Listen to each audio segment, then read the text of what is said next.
खबरों में आगे रुख करते हैं। सीएम योगी के गोरखपुर दौरे का आज अंतिम दिन है। वो आज लखनऊ के लिए रवाना होंगे। लखनऊ के लिए निकलने से पहले वे सुबह करीब 10 बजे गोरखनाथ मंदिर परिसर में नवनिर्मित मंदिर में मां काली, गणेश और भैरव जी के प्राण प्रतिष्ठा कार्यक्रम में शामिल होंगे। इस अवसर पर विशाल भंडारा का भी आयोजन किया गया है, जिसमें सीएम योगी भी शामिल रहेंगे। मुख्यमंत्री कल होली के उत्सव पर भगवान नरसिंह की शोभा यात्रा में शामिल हुए थे और आज उनकी तरफ से पूजा अर्चना। सीएम योगी के गोरखपुर दौरे का आज चौथा दिन और अंतिम दिन है।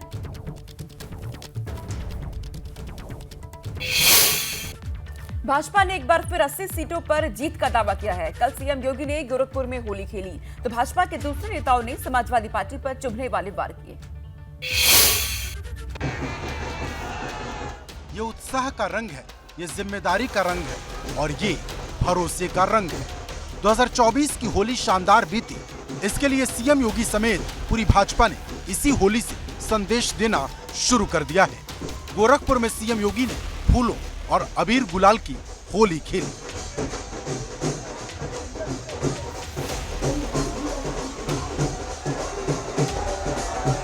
भाइयों बहनों, आज जब हम सब होली के इस पर्व के साथ जुड़े हुए हैं, तब कोरोना पूरी तरह समाप्त है और हम उत्साह और उमंग के साथ, बिना किसी संशय के उमंग और उत्साह के साथ, एक नई समृद्धि की आस के साथ अपने इस पर्व और त्योहार के साथ जुड़े हुए हैं। मैं इस अवसर पर आप सभी गोरखपुर वासियों को, पूरे प्रदेश वासियों को होली की हृदय से बधाई देता हूं। होली की अपनी मंगलमय शुभकामनाएं आप सबके प्रति व्यक्त करता हूं। लोकसभा चुनाव में अब करीब 1 साल का वक्त बचा है। अगले होली तक पूरा माहौल चुनावी हो जाएगा और भाजपा की कोशिश यूपी में जीत का पंच लगाने की है।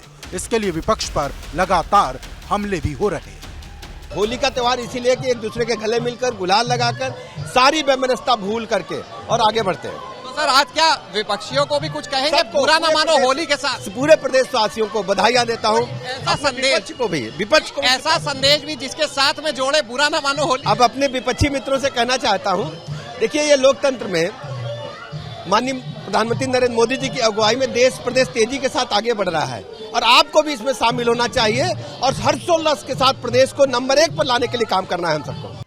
भाजपा ने साफ कर दिया है कि उसका लक्ष्य 2024 में यूपी की 80 की 80 सीटें जीतने का है, यानी क्लीन स्वीप का, और ये दावा होली के दिन भी दोहराया गया। होली के साथ सारे कष्ट दूर हों, सारी समस्याएं दूर हों, आपस में जो द्वेष हो, विद्वेष हो, वह दूर हो और हम सब लोग मिलकर के प्रदेश को और देश को आगे लेकर के बढ़े। यही मंगल कामनाएं, यही शुभकामनाएं। होली के अवसर पर एक बात कही जाती है, बुरा न मानो होली है, तो एक बुरा न मानो होली के साथ क्या विपक्षियों को कोई संदेश? निश्चित तौर से विपक्ष के मित्रों को भी होली की शुभकामनाएं हैं और इस बात को बुरा न माने। हम 80 की 80 लोकसभा सीटें जीतेंगे और देश में 400 से ज्यादा जीतेंगे। इस बात को बुरा न माने, होली पर यही कहना है। पहले 2014, फिर 2017, फिर 2019 और हाल ही में 2022 भाजपा इसी तरह जीत का रंग उड़ाती आ रही है और विपक्ष को चुनावी मैदान में पटखनी देती आ रही है। भाजपा के नेता इस वक्त को अमृतकाल बताते हैं। अमृतकाल से भारत गुजर रहा है। यशस्वी प्रधानमंत्री मोदी जी जिस हिसाब से भारत में खुशहाली का मौका इस होली में ले आए हैं और देश में चल रहा है और पूज्य महाराज जी जिस तरह से उत्तर प्रदेश को लेके चल रहे हैं, तो मैं इससे लगता है इससे स्वर्णमय समय कुछ नहीं हो सकता और बहुत खुशी की बात है। समस्त भारत को मैं रवि किशन आप लोगों को बहुत सारी होली की शुभकामनाएं देता हूं। लड़ाई नहीं है और चुनौती भी नहीं है। दिल्ली से महाराष्ट्र तक विपक्षी खेमे से एकजुटता का मंत्र दिया जा रहा, लेकिन मुश्किल ये है कि यूपी में जो विपक्षी दल हैं वही आपस में टकरा रहे, क्योंकि बसपा पहले ही अलग चुनाव लड़ने का ऐलान कर चुकी है और अखिलेश की बातों से लगता है कि कांग्रेस के साथ सपा का गठबंधन बिल्कुल नहीं होगा। इसका एक एंगल ये भी है कि अखिलेश इस लड़ाई को एक बार फिर भाजपा बनाम सपा बनाने की कोशिश में है, तभी हर मुद्दे पर खुलकर बैटिंग कर रहे। उधर सत्ता पक्ष अखिलेश को सद्बुद्धि वाला संदेश दे रहा। पूज्य योगी आदित्यनाथ जी के नेतृत्व में आज उत्तर प्रदेश सभी क्षेत्रों में, मैं कह सकता हूं कि 44 क्षेत्रों में उत्तर प्रदेश नंबर 1 पर है और मैं विपक्ष से एक ही बात कहना चाहूँगा, चाहे उसमें विपक्ष के हमारे साथी, क्योंकि जिस तरह से उन्होंने उत्तर प्रदेश को 2017 से पहले एक बीमारू राज्य बनाया, देखिए, होली का पावन अवसर है, बुरा मानने की आवश्यकता नहीं है, लेकिन मैं इतना ज़रूर कहूँगा कि जो उत्तर प्रदेश की सांस्कृतिक विरासत थी उसे लौटाने का काम योगी जी ने किया है। आज उत्तर प्रदेश आगे बढ़ रहा है। उत्तर प्रदेश की कानून व्यवस्था, सुरक्षा भगवान सद्बुद्धि दे इन्हें, और ये भी विकास के पथ पर चलते हुए उत्तर प्रदेश में अपना सहयोग दे। क्या मतलब बुरा ना माने होली है? मैंने कहा ना, होली हमारा बहुत पावन पर्व है। हम होली और दीपावली, लेकिन 17 से पहले ये होली और दीपावली मनाने के लोग डरते थे। इससे पहले सीएम योगी ने भी विधानसभा में कई बार अखिलेश पर बुद्धि वाला तंज कसा था। तब अखिलेश ने इसका जवाब भी दिया था, लेकिन ये लड़ाई इतनी जल्दी खत्म हो जाएगी ऐसा लगता नहीं। Bureau report, ABP Ganga. Sapa अध्यक्ष आज लखनऊ में कार्यकर्ताओं से मुलाकात करेंगे। पार्टी कार्यालय पर होने वाली इस मुलाकात में कई बड़े नेता शामिल होंगे। माना यह भी जा रहा है कि होली मिलन कार्यक्रम के दौरान सपा आने वाले चुनावों की रणनीति भी बनाई जाएगी। और मिशन 2024 को लेकर भाजपा पहले से ही विपक्ष पर हमलावर है, तो पार्टी कार्यालय में मुलाकात होने जा रही है और इस दौरान 2024 को लेकर के भी बातचीत होगी, मंथन होगा, रणनीति बनाई जाएगी। तमाम कार्यकर्ताओं के साथ बैठे। तो अखिलेश यादव आज कार्यकर्ताओं के साथ मुलाकात करेंगे। लखनऊ में कार्यकर्ताओं के साथ ये मुलाकात है।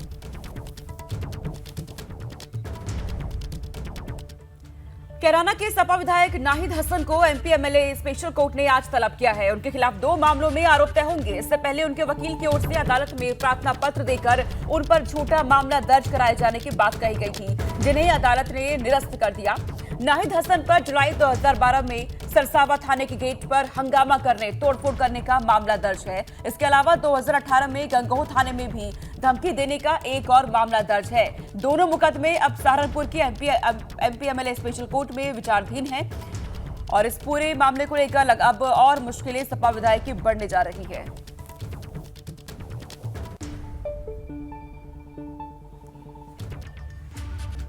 यूपी में आज पुलिस की होली होगी। सभी जिलों की पुलिस लाइन में आज होली का आयोजन किया जाएगा। कानून व्यवस्था को देखते हुए पुलिस वालों की होली में ड्यूटी रहती है, इसलिए होली एक दिन मनाई जा रही है।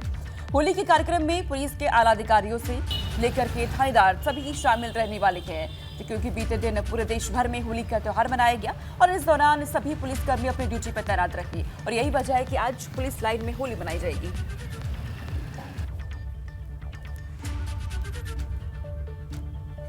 वाराणसी में आज गुलाब बाड़ी का आयोजन होगा। गुलाब बाड़ी के कार्यक्रम में गुलाब की पंखुड़ियों से लोगों का स्वागत किया जाता है। इसके साथ ही कार्यक्रम के दौरान लोग पूरे होली के मिजाज में नाच गाकर गुलाब बाड़ी मनाते हैं। गुलाब बाड़ी की परंपरा काशी की पुरातन परंपरा में शामिल है। इस कार्यक्रम में बड़ी संख्या में लोग शामिल होते हैं।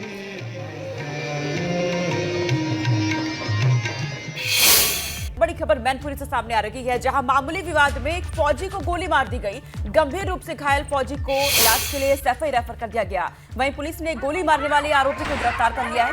बताया जा रहा है कि कोतवाली थाना क्षेत्र के अंगोथा में मुरारी भदौरिया नाम के व्यक्ति जो कि खेत निकाल रहा था, तभी गांव के ही अजीत नाम के व्यक्ति ने वहां से जो कि गुजर रहा था, उसने मुरारी भदौरिया पर अजीत को खेत से गुजरने से मना किया, तो गुस्से में अजीत ने मुरारी को गोली मार दी। हालांकि इस दौरान वारदात का लाइव वीडियो किसी ने बना लिया, जो कि अब काफी तेजी से वायरल भी हो रहा है और यही लाइव वीडियो आपकी टीवी स्क्रीन पर।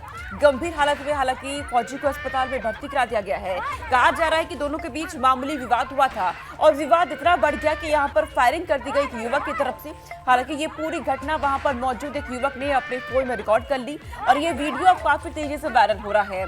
लाइव तस्वीरें सामने आई हैं इस पूरे विवाद की। हालांकि पुलिस ने आरोपी को गिरफ्तार कर लिया है और फौजी को अस्पताल में भर्ती करा दिया गया है, जहां पर उनका इलाज जारी है। तो मुरारी भदौरिया नाम के फौजी को गोली लगी है इस पूरे घटना में, जिसकी हालत फिलहाल गंभीर बताई जा रही है। इस पूरी फायरिंग का वीडियो भी सामने आया। मामूली कहासुनी में एक युवक ने फौजी को गोली मार दी। ये थाना कोतवाली के अंगोथा गांव में एक अभी छोटा सा विवाद हुआ है। गांव के ही 2 लोगों में आलू की खुदाई हो रही थी और एक व्यक्ति उधर से जा रहा था, तो कहा कि इधर से न जाके उधर से जाओ। इसी में उनका वाद विवाद हो गया। उसी में से एक व्यक्ति के छोटे भाई जो वहाँ पे नहीं था, वो तुरंत देखा कोई झगड़ा हो रहा है, घर से तमंचा ला के फायर कर दिया, जिसमें एक व्यक्ति को पेट में गोली लगते हुए बाहर निकली है। कोई उसकी जो स्थिति है आउट ऑफ डेंजर है, उसका इलाज चल रहा है। इसमें तहरीर लेके कार्रवाई की जा रही है।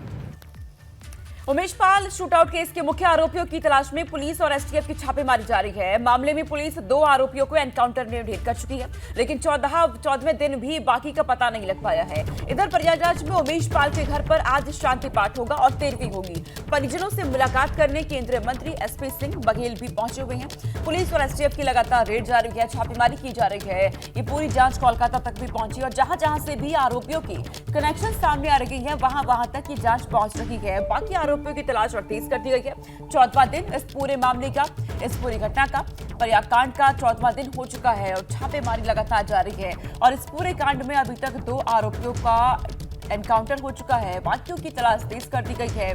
पुलिस ने 2 आरोपियों का एनकाउंटर किया है इस पूरे मामले में। बाकी जो भी आरोपी है उनकी तलाश लगातार की जा रही है।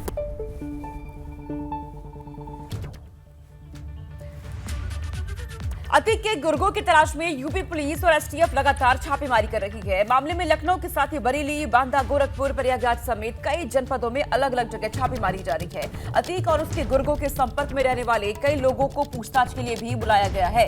कई जिलों में एक साथ पुलिस की टीम छापेमारी कर रही है और इस दौरान कई लोगों को पूछताछ के लिए बुलाया गया। प्रयागराज में छापेमारी हो रही है, गोरखपुर में, बांदा में, जहां से भी कोई भी सूचना मिल पा रही है टीम को, वहां तक छापेमारी। बरेली सहित कई जिलों में शूटआउट केस में अतीक के करीबियों से भी पूछताछ हो रही है।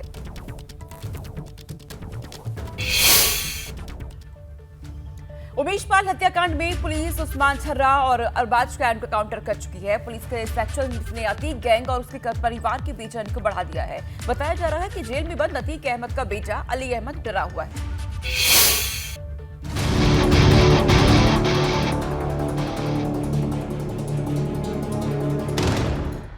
मिट्टी में मिला अतीक का गुर्गा, बेटे को एनकाउंटर का डर, पुलिस के एक्शन से अतीक गैंग में कोहराम।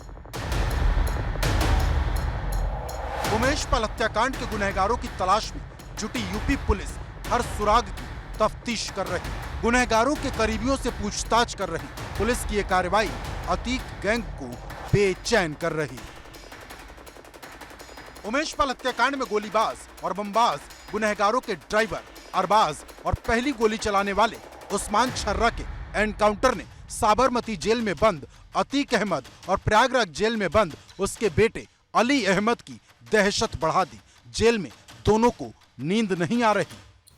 उमेश पाल शूटआउट केस में शामिल 2 अपराधियों के पुलिस मुठभेड़ में मारे जाने के बाद से प्रयागराज की नैनी सेंट्रल जेल में बंद माफिया अतीक अहमद का बेटा अली अहमद बेहद डरा हुआ है। उसे इस बात का डर है कि पुलिस जेल शिफ्टिंग के नाम पर उसे बाहर निकालकर उसका एनकाउंटर कर सकती है, मुठभेड़ में उसे भी मारा जा सकता है। अली अहमद प्रयागराज की नैनी सेंट्रल जेल में बंद है। उमेश पाल शूटआउट केस के बाद से उसे तन्हाई बैरक में रखा गया है और जो जेल के सूत्र हैं वो ये दावा कर रहे हैं कि 2 इनकाउंटर के बाद से अली अहमद का व्यवहार एकदम बदल गया है। वो सोते हुए अचानक उठता है और अपने बैरक में चहलकदमी करने लगता है। बताया जा रहा है कि प्रयागराज जेल में बंद अतीक अहमद का बेटा बार बार सुरक्षा में तैनात बंदी रक्षकों से पूछता है कि किसकी गिरफ्तारी हुई, किसका एनकाउंटर हुआ।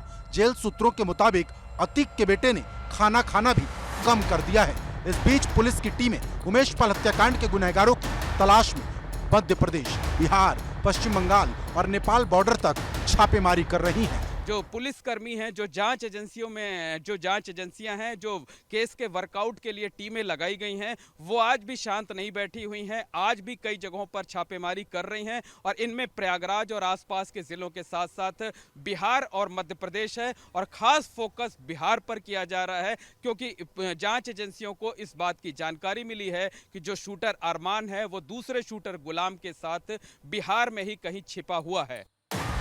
पुलिस सूत्रों के मुताबिक जानकारी मिली कि उमेश पाल हत्याकांड से कुछ दिन पहले उस्मान छर्रा साबरमती जेल में अतीक अहमद से मिला था। इस मुलाकात के बाद उस्मान छर्रा को कई गिफ्ट मिले थे और वारदात में शामिल होने के लिए उस्मान छर्रा को 10 लाख रुपए का लालच दिया गया था। गुलाम ने जेल में मुलाकात से पहले उस्मान से कई बार अतीक अहमद और अशरफ से व्हाट्सएप कॉलिंग के जरिए बातचीत कराई थी, उस्मान की बातचीत कराई थी और अतीक अहमद से जेल से मुलाकात के बाद उस्मान को गिफ्ट के तौर पर एक आईफोन दिया गया था, पॉकेट मनी के तौर पर 60,000 रुपए दिए गए थे और वारदात की इस कामयाबी के बाद उसे 10 लाख रुपए दिए जाने का वादा किया गया था। फिलहाल पुलिस हर एक एंगल से जांच कर रही है। अलग अलग राज्यों में गोलीबाज गुनहगारों की तलाश जारी है। प्रयागराज से मोहम्मद मोइन, एबीपी गंगा। उमेश पाल हत्याकांड के गुनहगारों की तलाश में पुलिस हर सुराग की तफ्तीश कर रही है। इस बीच सपा अध्यक्ष अखिलेश यादव ने पुलिस के एनकाउंटर पर सवाल उठाए हैं। अखिलेश यादव ने ट्वीट कर कहा कि उमेश पाल हत्याकांड में भाजपा सरकार के एक मंत्री का नाम आ रखा है, उस पर कार्रवाई कब होगी।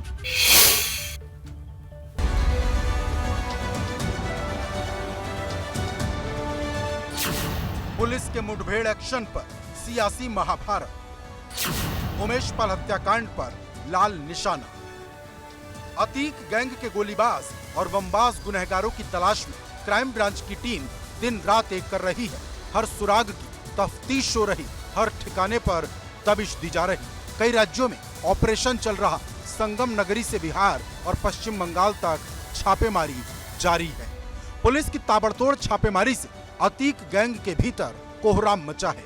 अतीक के परिवार के अंदर खौफ बढ़ रहा और दूसरी ओर बढ़ रही सियासत की चाल। दरअसल उमेश पाल हत्याकांड में पुलिस 2 आरोपियों का एनकाउंटर कर चुकी है, जबकि सीसीटीवी में दिखाई दे रहे गोलीबाज और बमबाज गुनहगारों का सुराग नहीं लगा पाई, जिस पर अखिलेश यादव ने ट्वीट कर सरकार पर तीखा हमला किया। अखिलेश यादव ने लिखा, इलाहाबाद हत्याकांड में मृतक भाजपा का सदस्य था और पैसे के मामले में जिसका नाम आ रहा वो भाजपा का मंत्री है। आखिर एनकाउंटर करके सरकार कौन सा राज छुपा रही है। अब जो भाजपा की छवि की मिट्टी पलीत कर रहे हैं वो भाजपाई कब मिट्टी में मिलाए जाएंगे या मंत्री पद से हटाए जाएंगे। अखिलेश यादव के इस ट्वीट के पीछे माफिया अतीक अहमद की बहन आयशा नूरी का एक बयान है।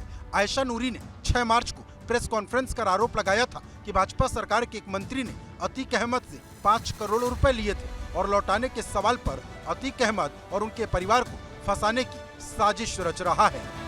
अभिलाषा नंदी जी ने हमारे भाई से करीब 5 करोड़ रुपया उधार लिया था। हम अपनी भाभी शाइस्ता परवीन के साथ गुजरात अपने भाई से मिलने गए थे, तो भाई साहब ने यही कहा था कि शाइस्ता नंदी से हमारा उधार पैसा मंगवा लो। नंदी जी ना तो हमारा फ़ोन उठा रहे हैं, ना हमसे बात हो पा रही है। दिलचस्प बात यह है कि आयशा नूरी की इस प्रेस कॉन्फ्रेंस के बाद से ही पुलिस के एनकाउंटर वाले एक्शन पर सवाल उठ रहे हैं। मंगलवार को सपा के राष्ट्रीय महासचिव रामगोपाल यादव ने भी इसी मुद्दे पर निशाना साधा। जब असल आरोपी नहीं मिल रहे हैं तो दबाव ऊपर से है कि मारो, तो जो पकड़ में आ जाएगा उसे मारें। अभी तो अतीक के लड़के को पकड़ ले गए पहले ही दिन, 2 लड़कों को पढ़ने वाले, उनमें से एक की हत्या हो जाएगी एक आध दिन में, आप देखिए। जबकि संविधान हमारा आदमी को जीवन के अधिकार का मौलिक अधिकार देता है। पुलिस के मुठभेड़ वाली कार्रवाई पर समाजवादी पार्टी ही नहीं, बहुजन समाज पार्टी भी हमलावर है। मंगलवार को मायावती ने ट्वीट कर सवाल किया था, क्या सरकार विकास दुबे कांड करना चाहती है? जाहिर है उमेश पाल हत्याकांड में जैसे जैसे वक्त बीत रहा, सियासत की रफ्तार भी बढ़ती जा रही। Bureau report, ABP Ganga.